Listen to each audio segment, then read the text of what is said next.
पाई network एक बहुत बड़ा स्कैम है या एक रियल प्रोजेक्ट है जो इन्वेस्टर्स को कुछ एक्चुअल मनी बना के दे सकता है। आज हम इसके सच को डिटेल में ब्रेक डाउन करने वाले हैं। पाई नेटवर्क की शुरुआत हुई थी 2019 में with a mission to make crypto accessible to the common man। Mining को सिंपल बनाना था उनका गोल। बस पाई ऐप ओपन करो और एक बटन क्लिक करके माइनिंग शुरू कर दो। शुरुआत में बिना एड्स के चलता था, लेकिन जैसे जैसे ऑडियंस ग्रो हुई एड स्टार्ट कर दिए गए। फाउंडर्स ने मिलियंस या फिर बिलियंस कमा लिए यूजिंग दिस मॉडल। और आपको अभी तक क्या मिला?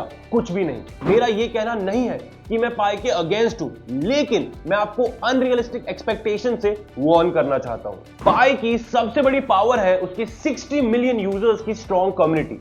लोग सीरियस है पाई के बारे में और कम्युनिटी सपोर्ट डेफिनेटली प्रोजेक्ट के लिए अच्छा है। लेकिन यहां प्रॉब्लम यह है कि काफी यूजर्स की एक्सपेक्टेशन अनरियलिस्टिक और इम्पॉसिबल है। मैंने पर्सनली 1800 पाई कॉइन्स अभी तक माइन किए हैं और अगर मैं जीसी वैल्यू को देखूं तो मेरे पास तो 5000 करोड़ रुपए हैं।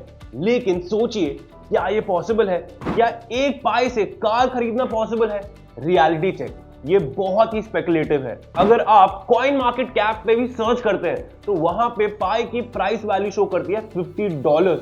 लेकिन क्या ये पॉसिबल है? मैं दोबारा कह रहा हूं, ये स्पेकुलेटिव क्लेम्स हैं, क्योंकि ऐसे भी मेरे पास 90 लाख रुपए हैं। मैंने 2 दिन पहले पाई पे एक डिटेल वीडियो बनाई थी और उसमें मुझे काफी हेट मिली। सब लोगों ने मुझे पाई का व्हाइट पेपर पढ़ने को बोला, तो मैंने डिटेल में इसको पढ़कर समझा और यहां कुछ इंपॉर्टेंट पॉइंट्स मैं आपके सामने रखूंगा। पाई का व्हाइट पेपर कॉम्प्रिहेंसिव तो है, लेकिन कुछ क्वेश्चंस यहां भी अनआंसर्ड हैं और पोटेंशियल वीकनेस भी है। पहला पॉइंट है अनडिफाइंड वैल्यू और utility of pi.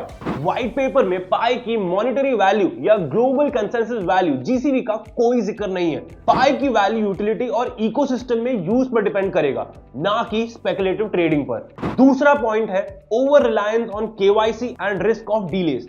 KYC process में डिलेज हो सकते हैं जो पाई बैलेंसेस को मेननेट माइग्रेट करने में रुकावट डाल सकते हैं। अगर केवाईसी कंप्लीट नहीं हुआ तो आपका पाई एक्सपायर भी हो सकता है। तीसरा पॉइंट है restricted ecosystem during enclose network period. Enclose network phase में ट्रांजैक्शन सिर्फ पाई इकोसिस्टम के अंदर ही लिमिटेड है। फिएट या अदर क्रिप्टो करेंसीज के साथ एक्सचेंजेस अलाउड ही नहीं है, जो रियल वर्ल्ड यूज को लिमिट करता है। चौथा पॉइंट है ambiguity in rewards and mining. Mainnet mining formula dynamic है, जो पायनियर्स के रिवॉर्ड्स प्रेडिक्ट करने को मुश्किल बना देता है। माइनिंग रिवॉर्ड्स टाइम के साथ डिक्लाइन होने पार्टिसिपेशन को डिस्करेज कर सकता है। पांचवा पॉइंट है centralise control during enclose period. Enclose network phase में सिर्फ कोर टीम ही नोड्स ऑपरेट कर सकते हैं, जो डिसेंट्रलाइजेशन प्रिंसिपल्स के अगेंस्ट है। कोर टीम का डिसीजन मेकिंग पावर भी काफी हाई, जो ट्रस्ट इश्यूज क्रिएट करता है। Sixth point unclear path to open network. Open network phase transition की टाइमलाइन बहुत ज्यादा अनक्लियर है, जो यूजर फ्रस्ट्रेशन और अडॉप्शन डिलेज ला सकती है। सेवेंथ पॉइंट है लिक्विडिटी कंसर्न। टोटल सप्लाई का सिर्फ 5% ही लिक्विडिटी पूल के लिए रिजर्व है, जो वाइब्रेंट इकोसिस्टम सपोर्ट करने के लिए इनसफिशिएंट है। 8th पॉइंट है undefined post supply dynamics. 100 billion pie distribution के बाद इन्फ्लेशन इंट्रोड्यूस करने का प्लान है, लेकिन इसका क्लियर फ्रेमवर्क या गवर्नेंस मॉडल नहीं है। 9th पॉइंट है marketing and miss interpretation risk. GCV misuse से स्कैम्स और फ्रॉडलेंट क्लेम्स बढ़ सकते हैं, जो प्रोजेक्ट की क्रेडिबिलिटी को डैमेज करते हैं। पाई नेटवर्क का व्हाइट पेपर किसी भी स्पेसिफिक वैल्यू जैसे $3,14,159 को सपोर्ट नहीं करता है। ये क्लेम्स प्योरली स्पेकुलेटिव है और व्हाइट पेपर के फ्रेमवर्क से ग्राउंडेड नहीं है, तो जीसीवी वैल्यू कहीं पे भी मेंशन नहीं है गाइस। पाई की यूटिलिटी डेफिनेटली ग्रो हो रही है। चाइना में लोग एक पाई से कार्स खरीद रहे हैं।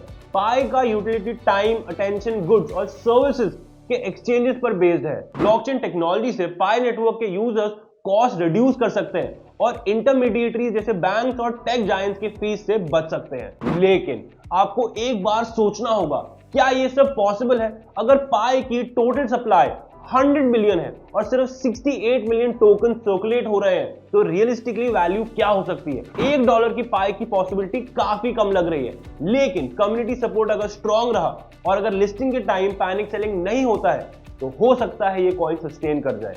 मेननेट लॉन्च के बारे में भी कुछ सवाल है। सब जानते हैं कि पाई 2024 में मेननेट लॉन्च करने वाला था, लेकिन डिले होकर 2025 के फर्स्ट क्वार्टर में लॉन्च होने का प्लान है after reaching 60 million KYC completion. लेकिन ये भी डाउट का सब्जेक्ट है। तो पाई से बहुत सारे सवाल हैं। मैं जानता हूं कि इस वीडियो के लिए मुझे काफी डिसलाइक्स मिल सकते हैं, लेकिन मेरा मकसद है आपको इन्फॉर्म डिसीजन लेने में हेल्प करना। एक ही रिक्वेस्ट है, वेक अप, इस इल्यूजन से बाहर आओ और जीसीबी होप करने से कुछ नहीं होगा। किसी भी चीज का प्राइस डिमांड और सप्लाई पर डिपेंड करता है। सोचो, कोई एक पाई को $3 लाख में क्यों खरीदेगा? क्या तुम खरीदोगे? आगे बढ़ने से पहले अगर आपको वीडियो अच्छा लगा तो हमारे कॉइन गिफ्ट डेली चैनल को सब्सक्राइब करना मत भूलना। मैंने ये वीडियो बनाई है ताकि आप पाई नेटवर्क के सच को समझ सके। मैं पाई के अगेंस्ट नहीं हूं, लेकिन रियलिस्टिक रहना बहुत ज्यादा जरूरी है। अपनी इन्वेस्टमेंट्स को स्मार्टली मैनेज करें और इन्फॉर्म्ड डिसीजंस लें। Thanks for watching.